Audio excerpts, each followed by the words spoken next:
Hello students and welcome to the today's accountancy class. Students, जैसा कि आपको पता है कि हमने पिछली क्लास में अकाउंटेंसी का थर्ड चैप्टर जो कि थ्योरी बेस ऑफ अकाउंटिंग है उसे स्टार्ट कर लिया था और हमने पिछली क्लास में अकाउंटिंग प्रिंसिपल्स का मतलब समझ लिया था और ये समझा था कि दो टाइप के अकाउंटिंग प्रिंसिपल्स होते हैं। Basically there are two components of accounting principles, data accounting concepts and accounting conventions. आज की क्लास में हम अकाउंटिंग कॉन्सेप्ट के टॉपिक को स्टार्ट कर रहे हैं। मैंने आपको पिछली क्लास में बताया था कि टोटल 11 अकाउंटिंग कॉन्सेप्ट्स हमें स्टडी करने हैं। आज की क्लास में मैं 3 अकाउंटिंग कॉन्सेप्ट्स लेके आया हूं। These are the basic accounting concepts. अगर हम अकाउंटिंग कॉन्सेप्ट्स की बात करते हैं तो बेसिकली ये 3 अकाउंटिंग कॉन्सेप्ट्स ही होते हैं, लेकिन हमें अपनी बुक में 11 कॉन्सेप्ट्स पढ़ने पड़ते हैं। तो इसके अलावा 8 अकाउंटिंग कॉन्सेप्ट्स और हैं जिन्हें हम अपने आगे वाली क्लासेस में स्टडी करेंगे। आज की क्लास स्टार्ट करते हैं। आज की क्लास में हम सबसे पहला अकाउंटिंग कॉन्सेप्ट स्टडी करेंगे जो कि है गोइंग कंसर्न कॉन्सेप्ट। ये पहला अकाउंटिंग कॉन्सेप्ट है जो मैं आज स्टडी कर रहा है, it is going concern concept. ये अकाउंटिंग कॉन्सेप्ट क्या कहता है? पहले तो आपको एक बार मैं दोबारा से रिमाइंड करवा दूं कि अकाउंटिंग कॉन्सेप्ट्स है क्या। अकाउंटिंग कॉन्सेप्ट्स बेसिक अजम्पशंस हैं जिसे अकाउंटेंट अपने माइंड में लेके चलता है जब भी अकाउंट प्रिपेयर करता है। कभी भी बिजनेस लिमिटेड टाइम पीरियड के लिए सोच के शुरू नहीं किया जाता है। जब भी बिजनेस स्टार्ट किया जाता है हमेशा माइंड में ये चीज रहती है कि ये बिजनेस बहुत लंबे समय के लिए चलेगा।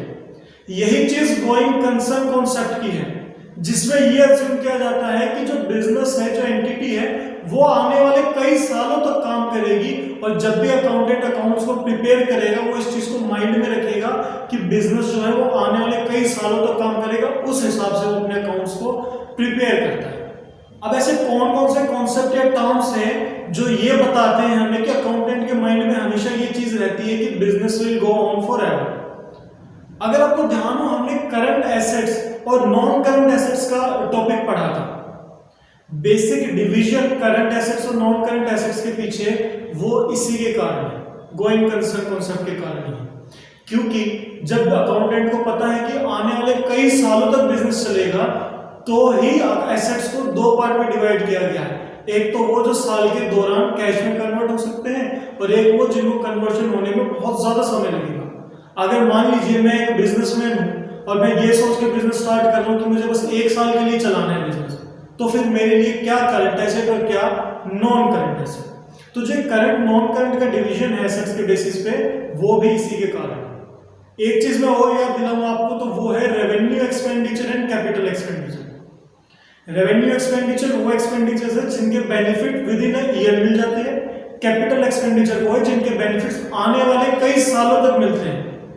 तो ये आने वाले कई सालों तक जो बेनिफिट्स मिल रहे हैं वो कैपिटल एक्सपेंडिचर यही सोच के तो किया जाता है कि बिजनेस आने वाले कई सालों तक चलेगा। ये बेसिक कॉन्सेप्ट्स कुछ ऐसे कॉन्सेप्ट्स हैं जो बेसिकली गोइंग कंसर्न कॉन्सेप्ट के ऊपर बेस्ड है। सो आपको होपफुल इसका मतलब समझ में आ गया होगा। बेसिक गोइंग कंसर्न कॉन्सेप्ट का मतलब ये होता है कि कोई भी बिजनेस ये सोच के शुरू नहीं किया जाता कि वो लिमिटेड टाइम पीरियड के लिए चलेगा। हमेशा थिंकिंग ये रहती है कि बिजनेस आने वाले कई सालों तक काम करेगा। आइए अब देखते हैं दूसरा अकाउंटिंग कॉन्सेप्ट क्या है। दूसरा अकाउंटिंग कॉन्सेप्ट है कंसिस्टेंसी कॉन्सेप्ट। कंसिस्टेंट के बारे में कुछ बताना चाह रहे हैं, क्या कंसिस्टेंट रहेगा। सो बेसिकली कंसिस्टेंसी कॉन्सेप्ट ये बताता है कि जो भी अकाउंटिंग प्रैक्टिसेस अडॉप्ट कर रहा है एक अकाउंटेंट, उन प्रैक्टिसेस को कंसिस्टेंट तरीके से फॉलो किया जाए। इसका मतलब एक बार जो मेथड यूज कर लिया अकाउंटेंट ने, हो सके तो वो मेथड आने वाले हर साल तक वो उसी मेथड को यूज करे, उसे चेंज ना करे। जैसे कि अगर मैं आपको एक एग्जांपल दूं, अकाउंट्स में जब हम आगे अपने चैप्टर्स पढ़ेंगे हम एक डेप्रिसिएशन निकालना सीखेंगे। क्या होता है डेप्रिसिएशन, ये हमें समझना जरूरी नहीं है, फिर भी मैं एक बेसिक मीनिंग बता दूं। डेप्रिसिएशन का मतलब होता है कि हमारे जो एसेट्स होते हैं, फिक्स्ड एसेट्स, जब लंबे समय तक उनका इस्तेमाल किया जाता है तो उनकी वैल्यू में कमी आ जाती है। जैसे मान लीजिए हमारे घर पे बाइक होती है, हम नई बाइक खरीद के लेके आए 60,000 की, 3 साल बाद 4 साल बाद उसकी वैल्यू कम हो जाएगी। वो डेप्रिसिएशन के कारण होती है। तो जो डेप्रिसिएशन कैलकुलेट किया जाता है, इसको कैलकुलेट करने के 2 मेथड होते हैं। एक तो होता है स्ट्रेट लाइन मेथड, एक होता है रिटर्न डाउन वैल्यू मेथड। अब ये अकाउंटेंट के ऊपर होता है कि वो कोई भी मेथड अडॉप्ट कर सकता है। मान लीजिए कि अकाउंटेंट ने शुरू में स्ट्रेट लाइन मेथड अडॉप्ट कर लिया, तो कंसिस्टेंसी कॉन्सेप्ट ये कहता है कि अगर अकाउंटेंट ने एक बार स्ट्रेट लाइन मेथड अडॉप्ट कर लिया तो उसे आने वाले हर साल जब वो अकाउंट प्रिपेयर कर रहा है, क्योंकि हमने पढ़ा कि अकाउंटिंग हर ईयर प्रिपेयर होती है, अकाउंटिंग पीरियड के लिए प्रिपेयर होती है, तो हर अकाउंटिंग पीरियड में उसे स्ट्रेट लाइन मेथड का ही यूज करना चाहिए। अब मैंने आपको ये कहा है कि स्ट्रेट लाइन मेथड का यूज करना चाहिए, मैंने ये नहीं कहा कि यूज ही करे, जरूरी नहीं है कि उसको यूज करें। तो पहले तो ये समझते कि कंसिस्टेंसी कॉन्सेप्ट क्यों जरूरी है, फिर मैं ये बताऊंगा कि क्या ये हमेशा जरूरी है कि एक बार जो चीज अडॉप्ट कर ली वही अडॉप्ट करनी है हमें आगे भी, या उसमें चेंज भी किया जा सकता है। तो पहली चीज कंसिस्टेंसी अप्रोच क्यों जरूरी है, ये जरूरी है ताकि कंपैरिजंस किया जा सके। हमने यूजेस और एडवांटेजेस ऑफ अकाउंटिंग में पढ़ा था कि एक एडवांटेज अकाउंटिंग की ये है कि अकाउंटिंग हमें कंपैरिजन करने की सुविधा प्रोवाइड करवाती है, यानी अकाउंटिंग की मदद से हम इंट्राफर्म और इंटरफर्म कंपैरिजन कर सकते हैं, अपनी परफॉर्मेंस को कंपेयर कर सकते हैं। लेकिन वो कंपैरिजन तभी होगा जब सिमिलर मेथड्स फॉलो किए होंगे, क्योंकि अगर मान लीजिए मैंने एक साल तो अलग मेथड फॉलो किया है, अगले साल दूसरा मेथड फॉलो किया है, तो दोनों से रिजल्ट थोड़ा सा वेरी होता है, रिजल्ट डिफरेंट आता है, फिर डिफरेंट रिजल्ट्स का कंपैरिजन करना आसान नहीं होता। कंपैरिजन हम आइडेंटिकल चीजों में तो कर सकते हैं, जैसे चीजों में कर सकते हैं। तो कंपैरिजन को आसान बनाने के लिए कंसिस्टेंसी कॉन्सेप्ट को फॉलो किया जाता है। अब बात करते हैं कि क्या ये हमेशा जरूरी है कि एक बार जो मेथड फॉलो कर लिया हर बार अकाउंटेंट को वही करना पड़ेगा, तो ऐसा नहीं है। अगर अकाउंटेंट चाहे तो मेथड चेंज कर सकता है, प्रेफरेबल ये होता है कि वो चेंज ना करे, लेकिन अकाउंटेंट को ये लगता है कि मेथड को चेंज करने से, प्रैक्टिस को चेंज करने से बिजनेस के रिजल्ट्स और बेहतर तरीके से शो किए जा सकते हैं, तो वो प्रैक्टिस को चेंज कर सकता है। तो अगर आपसे पूछ ले कि क्या प्रैक्टिसेस या मेथड्स चेंज किए जा सकते हैं, तो आप कहेंगे हाँ चेंज किए जा सकते हैं, अगर उन मेथड से बिजनेस के रिजल्ट्स को अच्छे तरीके से प्रेजेंट किया जा सके तो।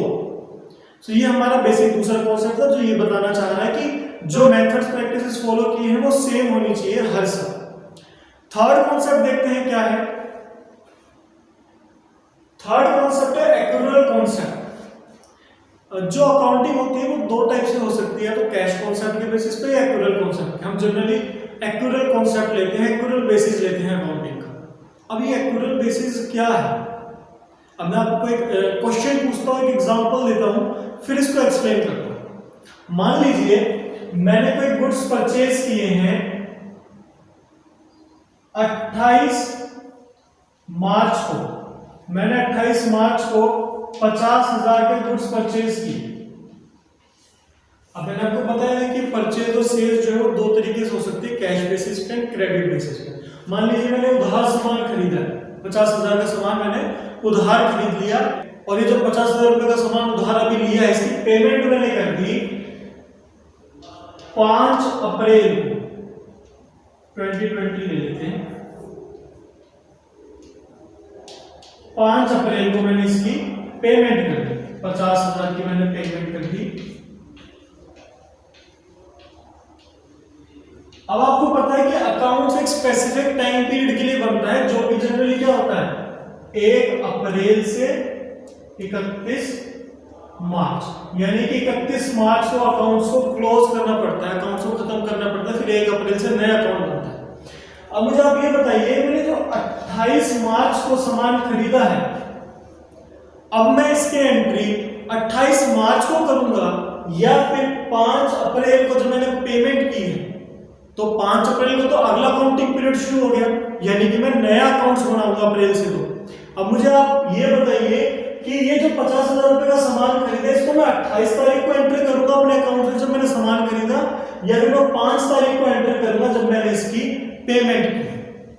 अब ये दुविधा माइंड में आ जाती है, इस कंफ्यूजन को दूर करता है accrual concept. Accrual concept basically ये कहता है कि transactions should be recorded in the account when they actually take place rather than the date in which settlement is done।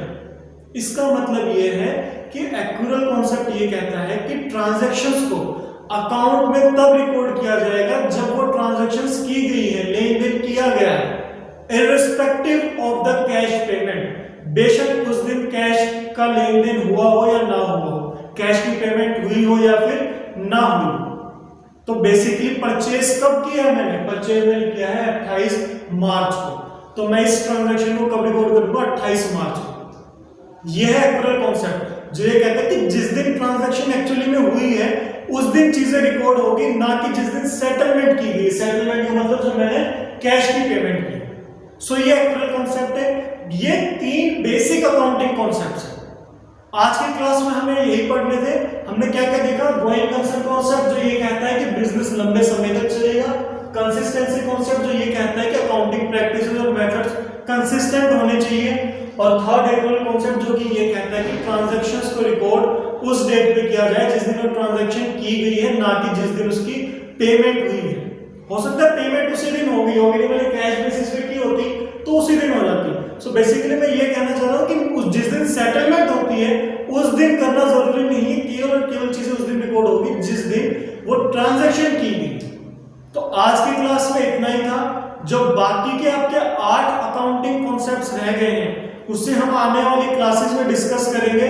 तो आज की क्लास को करते हैं यहीं पे खत्म। Thanks for watching this video.